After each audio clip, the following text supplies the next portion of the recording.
Hello guys, welcome to my channel Tarun sir. So guys, आज हम लोग इस वीडियो में स्टार्ट करेंगे जावा में क्लास एंड ऑब्जेक्ट के कॉन्सेप्ट को। सो बेसिकली हम लोग इस वीडियो में सब कुछ जानेंगे, क्लास क्या है, ऑब्जेक्ट क्या है एंड उसकी सारी डिटेल्स। आने वाले कुछ वीडियोस में हम क्लास एंड ऑब्जेक्ट के प्रोग्राम्स की प्रैक्टिस करेंगे, बट अभी हम ये देखेंगे क्लास एंड ऑब्जेक्ट क्या होता है। सो बेसिकली मैं हाइलाइटर स्टार्ट करता हूं। A class denotes a category of objects and acts as a blueprint for creating such objects. एक क्लास जो है एक कैटेगरी ऑफ ऑब्जेक्ट्स को डिनोट करती है, बताती है, एंड ऑब्जेक्ट को बनाने के लिए एक ब्लूप्रिंट की तरह से काम करती है। A class models an abstraction by defining the properties and behavior for the objects representing the abstraction. So एक क्लास जो है वो किसी भी ऑब्जेक्ट्स के लिए प्रॉपर्टीज एंड बिहेवियर को डिफाइन करती है बेसिकली। यानी कि ये एक एब्स्ट्रैक्शन होती है। एब्स्ट्रैक्शन का मतलब एक ऐसी चीज जो अपने अंदर कई सारी चीजों को बांध के रखती है और डिटेल्स को हाइड कर देती है यूजर्स से। सो क्लास जो है अपने अंदर जो ऑब्जेक्ट्स के प्रॉपर्टीज एंड बिहेवियर्स हैं उनको टाई अप करके रखती है। An object exhibits the properties and behavior defined by its class. The properties of an object of a class are also called attribute and are defined by fields in Java. जो भी object होता है वो properties और behaviours जो कि class ने defined किए हैं उनको अपने अंदर रखता है, एंड जो प्रॉपर्टीज हैं किसी भी ऑब्जेक्ट की जो क्लास ने डिफाइन करी है उनको हम बोलते हैं एट्रीब्यूट्स, और जावा में इन्हें डिफाइन करने के लिए फील्ड्स का इस्तेमाल होता है। A field in a class is a variable which can store A value that represents a particular property of an object. एक फील्ड जो है क्लास में वो बेसिकली एक वेरिएबल होता है, एंड उस वेरिएबल में हम कुछ भी वैल्यू स्टोर कर सकते हैं जो कि ऑब्जेक्ट की एक प्रॉपर्टी को दर्शाता है। The behaviors of an object of a class are also known as operations and are defined using methods in Java. Basically जो ऑब्जेक्ट के बिहेवियर है यानी जो एक्शन परफॉर्म कर सकता है उन्हें हम ऑपरेशन कहते हैं, एंड इनको डिफाइन करने के लिए जावा में हम मेथड्स का यूज करते हैं। Fields and methods in a class declaration are collectively called members. जो भी फील्ड और मेथड्स हम क्लास में बनाते हैं उनको हम कलेक्टिवली मेंबर्स कहते हैं। An important distinction is made between the contract and the implementation that a class provide for its object. जो कॉन्ट्रैक्ट और इम्प्लीमेंटेशन है ऑब्जेक्ट्स के लिए उसमें एक बेहद महत्वपूर्ण डिफरेंस होता है।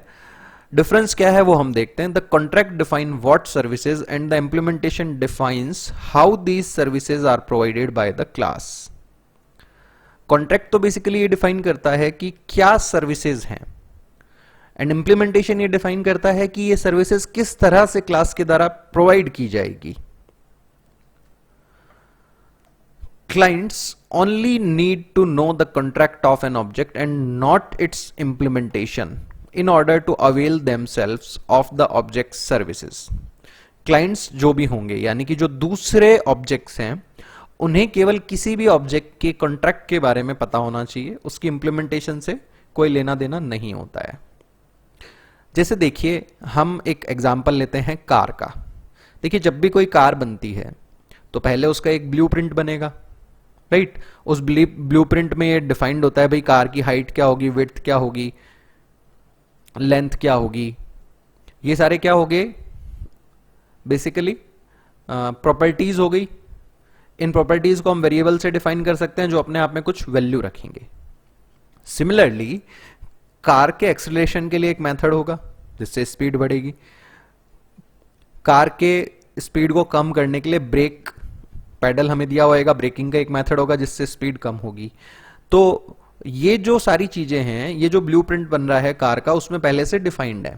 बट क्या उस ब्लूप्रिंट को हम चला सकते हैं? नहीं चला सकते, है ना। तो उस ब्लूप्रिंट को फॉलो करके एक एक्चुअल कार बनाई जाएगी। तो जो ब्लूप्रिंट था that is a class, and जो ऑब्जेक्ट हमने बनाया, जो कार हमने बनाई, बेसिकली वो क्या है? ऑब्जेक्ट है। जो उस डायग्राम ने बताया, डिफाइन किया, वो सारी प्रॉपर्टीज और वो सारे एक्शंस उस एक्चुअल कार ऑब्जेक्ट में है। नाउ देखिए, एक्सेलरेशन पेडल को जब दबाएंगे तो कार की स्पीड बढ़ेगी, ठीक है। तो एक्सेलरेशन पेडल बेसिकली एक कॉन्ट्रैक्ट हो गया, एंड जब उस पेडल को प्रेस कर रहे हैं तो इंजन में कुछ प्रॉपर मैकेनिज्म फॉलो हो रहे हैं जिससे कार की स्पीड बढ़ रही है।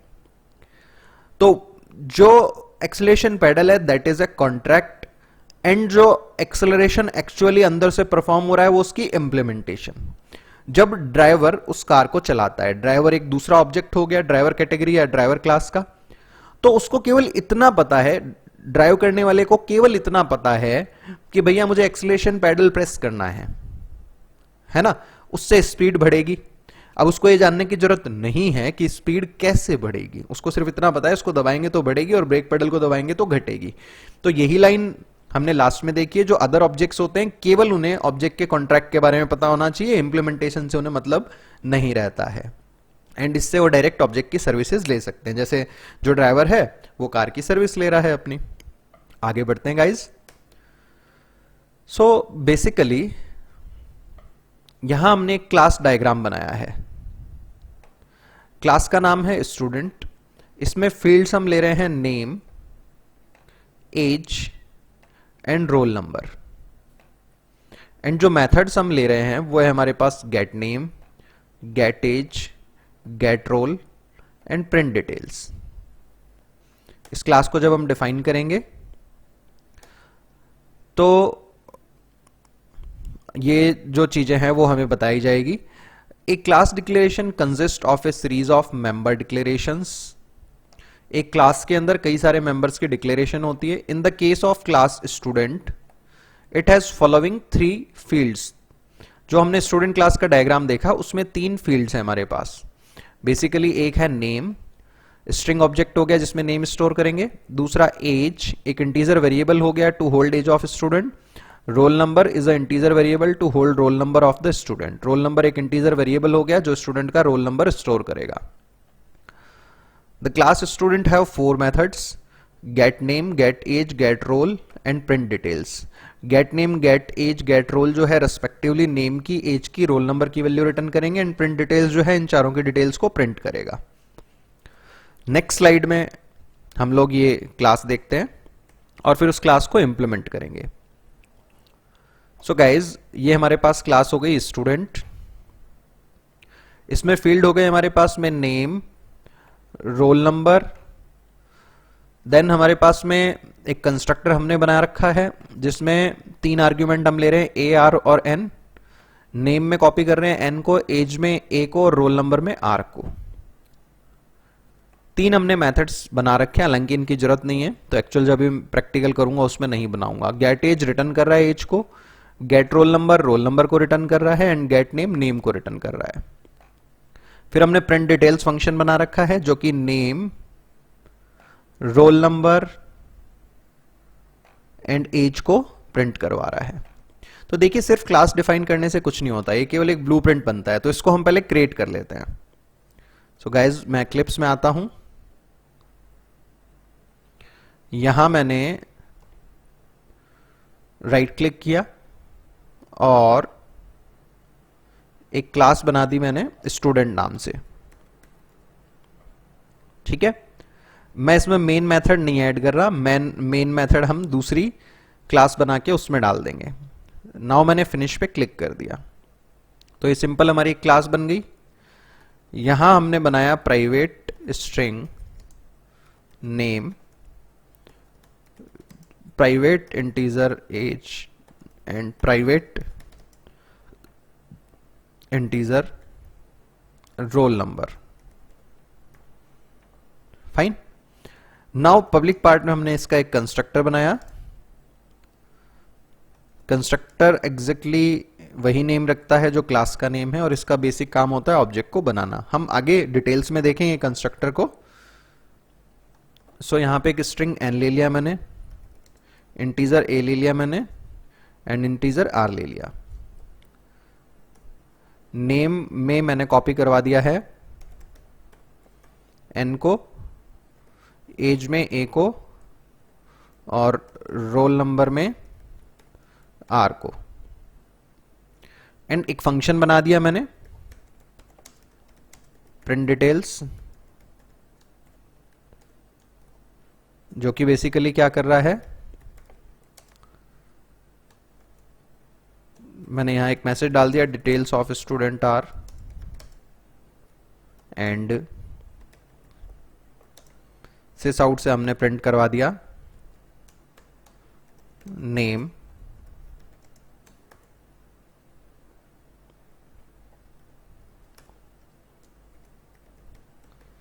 सिमिलरली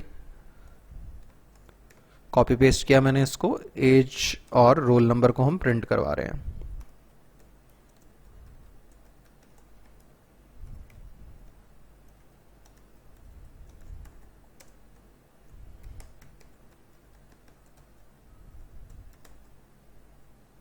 ठीक है, नाउ इसको कंट्रोल एस से मैंने सेव कर दिया। यहां रोल में एरर दिखा रहा था क्योंकि मेरे डेटा मेंबर का नाम रोल था, रोल नहीं था, रोल नंबर था। फाइन, ये क्लास हमारी बन गई सिंपल। आगे बढ़ते हैं अभी हम।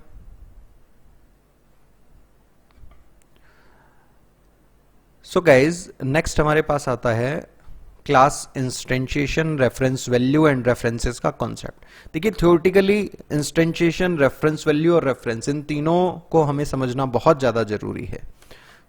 The process of creating object from a class is called instantiation. An object is an instance of a class.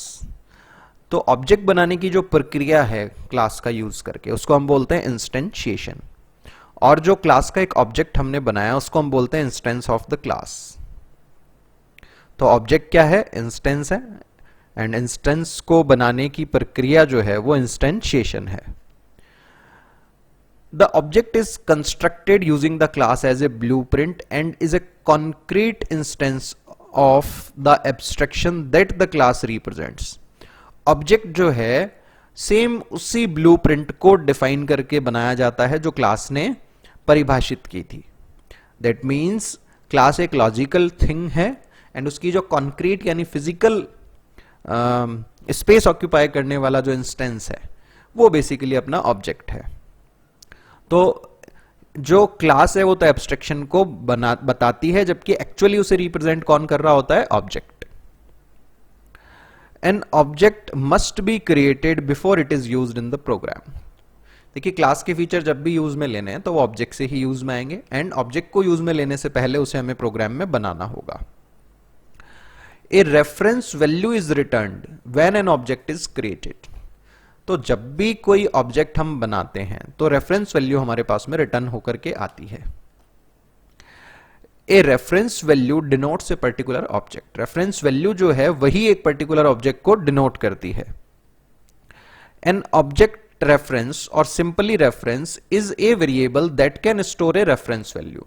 तो एक ऑब्जेक्ट रेफरेंस या सिंपली जो रेफरेंस है वो एक वेरिएबल होता है जिसमें हम रेफरेंस वैल्यू को स्टोर करते हैं। A reference thus provides a handle to an object as it can indirectly denote an object whose reference value it holds. So एक reference जो है वो एक object को handle करने का काम कर रहा है, यानी हम ये कह सकते हैं कि ये indirectly एक object को denote करता है जिसकी reference value इसमें stored है। In Java, an object can only be manipulated via the reference value or equivalently by a reference that holds its reference value. जावा में कोई भी ऑब्जेक्ट केवल रेफरेंस वैल्यू के द्वारा ही, यानी कि दूसरे शब्दों में ये कहूं मैं तो केवल रेफरेंस के द्वारा ही मॉडिफाई या मैनिपुलेट किया जा सकता है जिस रेफरेंस में उस ऑब्जेक्ट की रेफरेंस वैल्यू पड़ी है। The process of creating object usually involves the following step: declaration of a variable to store the reference value of an object, so जब भी हम ऑब्जेक्ट बनाएंगे उसमें निम्नलिखित स्टेप काम में आते हैं। पहला होता है उस वेरिएबल की डिक्लेरेशन जिसमें हम रेफरेंस वैल्यू ऑब्जेक्ट की स्टोर करेंगे। This involves declaring a reference variable of the appropriate class to store the reference value of the object. इस स्टेप में हम करते क्या है, बेसिकली एक उचित वेरिएबल बनाते हैं, रेफरेंस वेरिएबल, जिसमें क्लास की रेफरेंस वैल्यू ऑब्जेक्ट के लिए हम स्टोर करते हैं। For example, declaration of two reference variable that will refer to two distinct objects। जैसे हमने यहाँ पे डिक्लेयर किया स्टूडेंट S1 S2। देखिए C++ की तरह नहीं है, यहाँ पे डायरेक्टली अभी ऑब्जेक्ट नहीं बने, ये केवल रेफरेंस वेरिएबल हैं जो अभी मेमोरी में किसी भी ऑब्जेक्ट को डिनोट नहीं कर रहे हैं। यानी कि इनमें ये रेफरेंस तो बन गए लेकिन इनमें रेफरेंस वैल्यू नहीं है, ऑब्जेक्ट नहीं है अभी तक। नाउ दूसरा जो टास्क आता है रेफरेंस वेरिएबल बनाने के बाद वो होता है creating an object. This involves using the new operator in conjunction with a call to a constructor to create an instance of the class। इस स्टेप में हम क्या करते हैं, न्यू ऑपरेटर और कंस्ट्रक्टर की हेल्प से क्लास का इंस्टेंस या रेफरेंस वैल्यू जनरेट करते हैं और उसको स्टोर करवा देते हैं हम रेफरेंस वेरिएबल में। जैसे S1 जो रेफरेंस वेरिएबल था उसमें हमने न्यू स्टूडेंट यहां पे कंस्ट्रक्टर कॉल किया और एक नया ऑब्जेक्ट यानी रेफरेंस वैल्यू जनरेट हुई, वो इस S1 में आकर के स्टोर हो जाएगी। इसी तरह से S2 equal to new student, एक नया ऑब्जेक्ट बनाया, तो ये जो ऑब्जेक्ट यानी रेफरेंस वैल्यू है वो इस S2 रेफरेंस वेरिएबल में आकर के स्टोर हो जाएगी। मैं आपको प्रैक्टिकल पे भी ये दिखाता हूं, फिर अपन आगे बढ़ेंगे। सो गाइज, ये हमने स्टूडेंट क्लास बना ली थी एक। नाउ मैं एक क्लास और बना रहा हूं यहीं पे इसी डिफॉल्ट पैकेज में, जिसको मैं नाम दे रहा हूं यूज स्टूडेंट। फाइन, इसमें मैं मेन मेथड भी जनरेट करवा रहा हूं। ठीक है, यहां मैंने क्या करा, स्टूडेंट टाइप का एक ऑब्जेक्ट बनाया, रेफरेंस वेरिएबल डिक्लेयर किया S1। अभी तक इसके अंदर रेफरेंस वैल्यू नहीं है। सो अगर मैं S1 डॉट, यहां पे अपन ने फंक्शन डिफाइन कर रखा था प्रिंट डिटेल्स, इसको मैं कॉल करता हूं तो ये मुझे क्या दिखा रहा है, एरर दिखा रहा है यहां पे। और क्या एरर दिखा रहा है, local variable S1 may not have been initialised. ठीक है, इसी तरह से सपोज दैट मैं यहां पे S1 को प्रिंट करवाता हूं तो ये प्रिंट में भी अपने को दिखा रहा है the local variable S1 may not have been initialised. Now मैंने इसको इनिशियलाइज करने के लिए रेफरेंस वैल्यू देने के लिए क्या लिखा, न्यू स्टूडेंट। और जो हमने कंस्ट्रक्टर बनाया था उसमें 3 हमने आर्ग्यूमेंट लिए थे। पहला आर्ग्यूमेंट हमारा स्ट्रिंग था, फिर एज, फिर उसके बाद में रोल नंबर, यानी पहला स्ट्रिंग और उसके बाद में 2 इंटीजर्स। सो यहां पे मैंने फर्स्ट पास किया तरुण, देन मैंने एज पास करी, उसके बाद में मैंने रोल नंबर पास किया। सो ये हमारा क्या बन गया, अब एक न्यू स्टूडेंट से क्या हो रहा है, यहां पे एक नया मेमोरी एलोकेट हो रही है ऑब्जेक्ट को, उसकी रेफरेंस वैल्यू जनरेट हो रही है, वो S1 में आकर के स्टोर हो रही है। इस रेफरेंस वैल्यू को अगर प्रिंट कराना है तो डायरेक्टली आप प्रिंट कराओ S1 को। अभी देखना, जब मैं S1 को प्रिंट करा रहा हूं यहां पे एक वैल्यू प्रिंट होगी, student at the rate, this is called as reference value. Student type की रेफरेंस वैल्यू है ये जो S1 में स्टोर हुई है। नाउ मैं चाहता हूं कि जो S1 ऑब्जेक्ट है, देखिए ये जो मेमोरी में बनेगा S1 ऑब्जेक्ट, वो कुछ ऐसा बनेगा।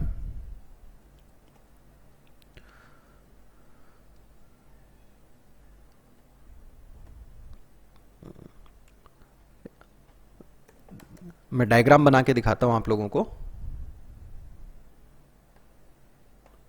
सो जो हमने S1 बनाया वो सिंपली S1 एक नेम था, S1 क्रिएट हो गया। नाउ जैसे ही मैंने लिखा न्यू और उसके बाद में मैंने कंस्ट्रक्टर कॉल किया लाइक दिस, यहां पे अपन ने 3 पैरामीटर पास किए। ठीक है, तो इससे क्या हुआ, एक नया ऑब्जेक्ट बना मेमोरी में। ठीक है, इसकी कुछ ना कुछ रेफरेंस वैल्यू थी, like student at the rate करके something something something. Fine, and इसके अंदर 3 डेटा मेंबर्स हैं जो क्लास ने डिफाइन कर रखे हैं। कौन कौन से हैं वो, नेम है, उसके बाद में एज है, एंड उसके बाद में रोल नंबर है। फाइन। एंड ये जो S1 रेफरेंस वेरिएबल था, जैसे ही हमने न्यू स्टूडेंट्स इसको मेमोरी दी, ये इंडिकेट करने लग गया इस वैल्यू को, यानी इस रेफरेंस, ये जो रेफरेंस वैल्यू है वो इसमें आकर के स्टोर हो गई, और ये रेफरेंस वैल्यू किसको डिनोट कर रही है? इस ऑब्जेक्ट को। ठीक है, तो अब S1 के थ्रू जब भी हम क्लास का कोई मेथड कॉल करेंगे, लाइक मैंने लिखा है S1 डॉट प्रिंट डिटेल्स, तो ये जो प्रिंट डिटेल्स है ये भी यहां पे हमारा क्रिएट हुआ है, ये प्रिंट डिटेल्स फंक्शन क्रिएट हुआ है। ठीक है ना? तो हमने जैसे ही लिखा S1 डॉट प्रिंट डिटेल्स, ये क्या करेगा? ये रेफरेंस वैल्यू पर जो प्रिंट डिटेल्स है इसको एक्टिव करेगा। एंड प्रिंट डिटेल्स क्या कर रहा है? नेम, एज और रोल नंबर की वैल्यू प्रिंट करवा रहा है। तो S1 के साथ में जैसे हमने प्रिंट डिटेल्स कॉल किया, इस ऑब्जेक्ट की डिटेल्स प्रिंट हो गई। इसी तरह से अगर हम एक और ऑब्जेक्ट बनाना चाहें तो हमने लिखा स्टूडेंट S2, ये तो एक रेफरेंस वेरिएबल बन गया, इक्वल टू न्यू स्टूडेंट। दोनों चीजों को हम मर्ज भी कर सकते हैं, रेफरेंस को डिक्लेयर करना और उसमें रेफरेंस वैल्यू देना। इसमें डाल दिया मैंने अरुण 402134 एंड मैंने प्रिंट किया S2 dot print details. Fine, तो S2 ऑब्जेक्ट की डिटेल्स प्रिंट हो जाएगी यहां पे। ठीक है, सो गाइज होप सो आप लोगों को ये समझ आया होगा कि किस तरह से हमने रेफरेंस बनाया, रेफरेंस वेरिएबल बनाया, किस तरह से रेफरेंस वैल्यू से उसे इनिशियलाइज किया। आगे बढ़ते हैं अब। The new operator creates an instance of student class and returns the reference value of this instance. जब हमने न्यू ऑपरेटर का यहां पे यूज किया इस जगह पर, तो इसने क्या करा? एक नया ऑब्जेक्ट बनाया, उसकी रेफरेंस वैल्यू दी और वो S1 में आकर के स्टोर हो गई। Okay, the reference value can be assign to a reference variable of the appropriate class. जैसा कि हमने यहां पे स्टूडेंट क्लास का रेफरेंस वैल्यू बनाया था, तो उसे स्टूडेंट क्लास के रेफरेंस वेरिएबल में स्टोर करा दिया। The reference variable can then be used to manipulate the object whose reference value is stored in the reference variable. अब ये जो रेफरेंस वेरिएबल था, जैसे हमने S1 S2 बनाया था यहां पे, इसके अंदर जो ऑब्जेक्ट की रेफरेंस वैल्यू स्टोर हुई है, उसे मैनिपुलेट करने के लिए, ऑब्जेक्ट को मैनिपुलेट करने के लिए हम S1 और S2 का इस्तेमाल कर रहे हैं यहां पे। Each object has its on copy of fields declared in the class declaration. जो भी ऑब्जेक्ट हम बनाते हैं उसके अंदर स्वयं की कॉपी होती है, स्वयं के सभी फील्ड्स की कॉपी होती है जो क्लास ने डिक्लेयर किए थे। जैसे देखो, ये हमने S1 बनाया था पहले, इसी तरह से जब हम S2 बनाएंगे तो उसके लिए भी अलग से पूरी की पूरी कॉपी बनेगी। मैं इसको कॉपी पेस्ट करता हूं। नाउ मैंने ये बनाया S2, ठीक है, एंड S2 की जो रेफरेंस वैल्यू है वो अलग होगी।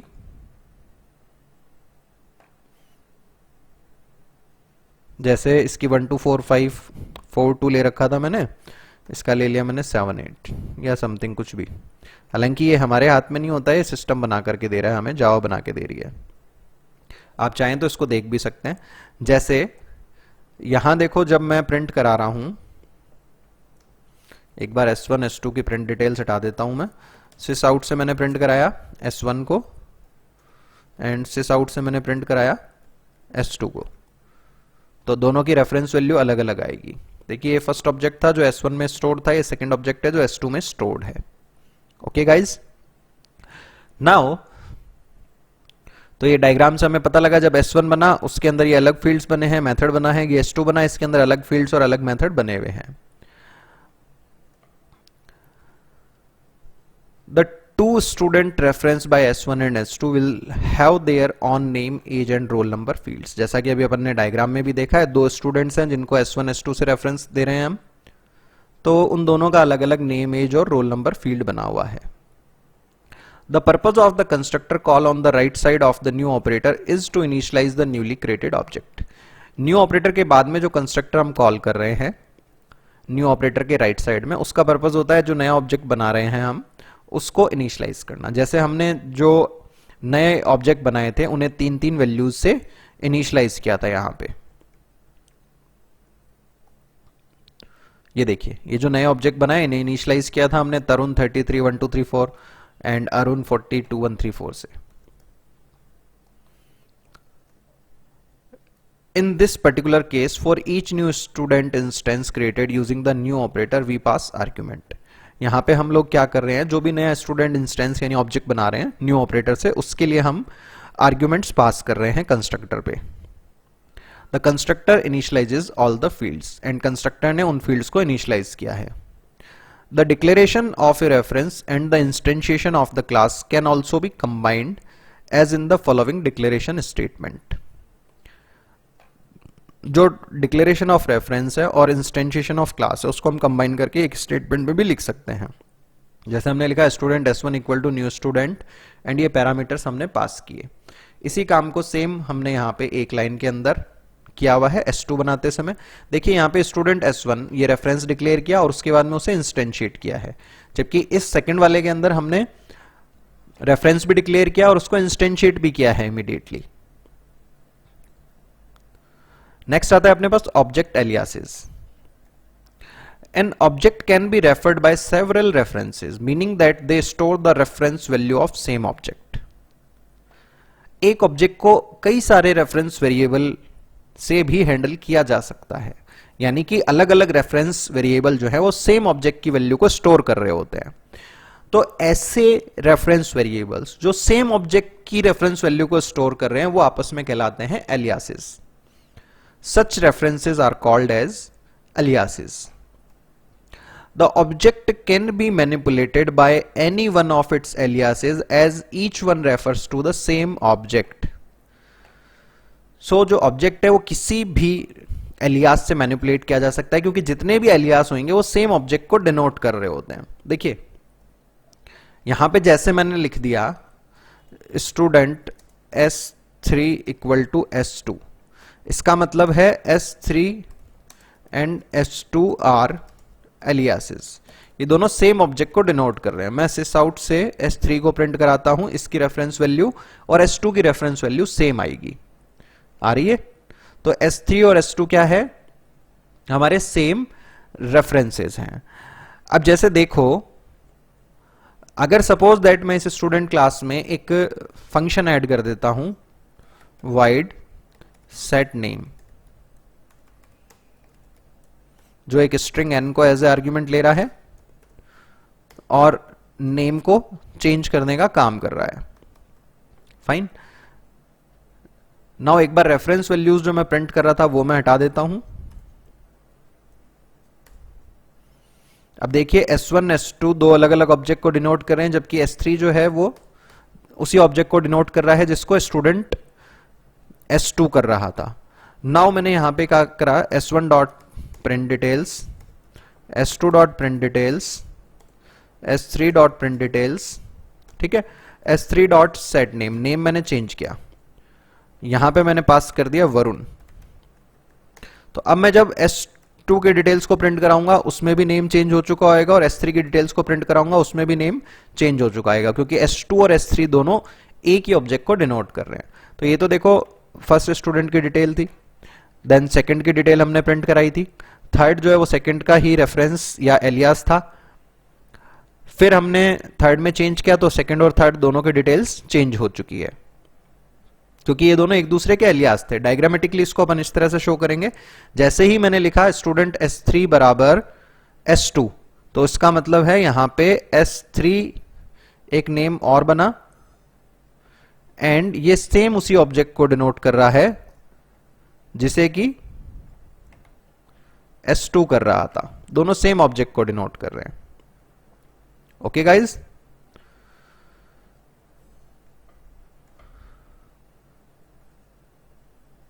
in the following example a single student object is referenced by both S1 and S2 references, so they are alias of each other। जैसे मैंने S2 S3 बनाया था, वैसे ही यहां पे हम S1 S2 को आपस में एलियास बना रहे हैं. They will have same name, age and roll number fields because they are pointing to the same object in the memory. ये देखो स्टूडेंट S1 इक्वल टू, हमने एक नया स्टूडेंट ऑब्जेक्ट बनाया, फिर हमने स्टूडेंट S2 बराबर S1 कर दिया. तो इसका मतलब S2 जो है वो S1 का एक एलियास हो गया. S2 S1 सेम थिंग को डिनोट कर रहे हैं. ये हमने डायग्राम भी बनाया है. S1 ये ऑब्जेक्ट था, देन हमने लिखा student S2 equal to S1. तो ये हमारा क्या बन गया, एक रेफरेंस बन गया. अब देखिए ये था हमारे पास क्लास एंड ऑब्जेक्ट का कॉन्सेप्ट. एक छोटी सी चीट शीट मैं लास्ट में दे रहा हूं आपको, जिसमें छोटी छोटी टर्म्स को हम डिस्क्राइब कर लेते हैं.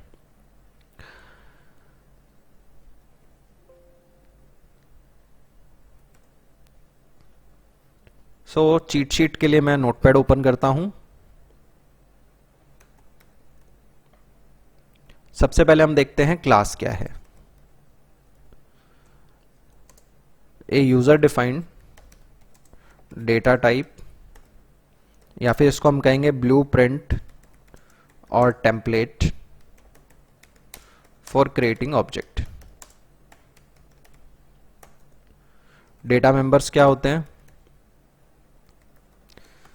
वेरिएबल्स जो बनाते हैं क्लास के अंदर, वो हमारे डेटा मेंबर्स कहलाते हैं.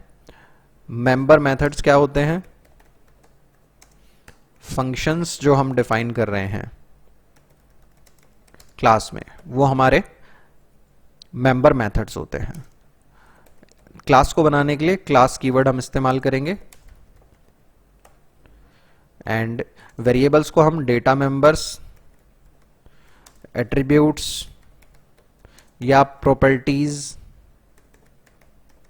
या फील्ड्स के नाम से भी जानते हैं. इसी तरह से मेंबर फंक्शंस को हम एक्शंस या मेथड्स या ऑपरेशंस के नाम से भी जानते हैं. ठीक है. विजिबिलिटी मोड्स यूज आते हैं. ये एक्सेस डिफाइन करते हैं, यानी ये क्या डिफाइन करते हैं, एक्सेस और scope of the members. Data members जो बनाएंगे जनरली हम वो प्राइवेट बनाएंगे, एंड मेंबर मेथड्स जो बनाएंगे वो पब्लिक बनाएंगे. बट इनके बारे में और भी ज्यादा डिटेल में हम आगे आने वाले वीडियोस में डिस्कशन करेंगे. उसके बाद में ऑब्जेक्ट क्या होता है, instance of an class. Instance of a class है ये एक फिजिकल एंटिटी है, ऑक्यूपाई करता है स्पेस को या मेमोरी को. और क्लास क्या है, केवल एक फिजिकल लॉजिकल एंटिटी है, केवल डिफाइन करती है ऑब्जेक्ट में क्या क्या होगा. फिर आता है हमारे पास मेंबर एक्सेस ऑपरेटर. ये जो डॉट का सिंबल है इसको हम मेंबर एक्सेस ऑपरेटर बोलते हैं. इस तरह से हम इसे यूज करते हैं. ऑब्जेक्ट नेम आता है लेफ्ट में, फिर डॉट लगाते हैं, फिर क्लास के जो मेंबर्स हैं उनका नेम हम यूज करते हैं. ठीक है. नाउ न्यू क्या है, ऑपरेटर है एक, use to create objects with help of constructor. Constructor क्या है, स्पेशल मेंबर फंक्शन है, use to create, use to instantiate the objects. Objects की वैल्यू को इंस्टेंशिएट करने के लिए ये इस्तेमाल होता है. सो गाइज नेक्स्ट वीडियो में हम लोग विजिबिलिटी मोड्स को भी डिस्कस करेंगे एंड डॉट ऑपरेटर को भी फर्दर आगे डिस्कस करेंगे. होप सो यहाँ पे इस वीडियो से आपको क्लास एंड ऑब्जेक्ट का कॉन्सेप्ट समझ आया होगा. अगर कोई डाउट रह जाता है तो आप कमेंट करके अपने डाउट्स को मुझसे क्लियर कर सकते हैं, या अगर आपको आप चाहें तो 7742817777 ये मेरा व्हाट्सअप नंबर है, इस पे भी अपने डाउट्स आप मुझसे क्लियर कर सकते हैं। गाइज अगर आपको ये वीडियो अच्छा लगा तो मैं रिक्वेस्ट करूंगा आप अपने फ्रेंड्स के साथ, जूनियर्स के साथ इस वीडियो को शेयर करें ताकि वो लोग भी इन कॉन्सेप्ट्स को लर्न कर सकें। Thanks for watching this video guys, thanks a lot.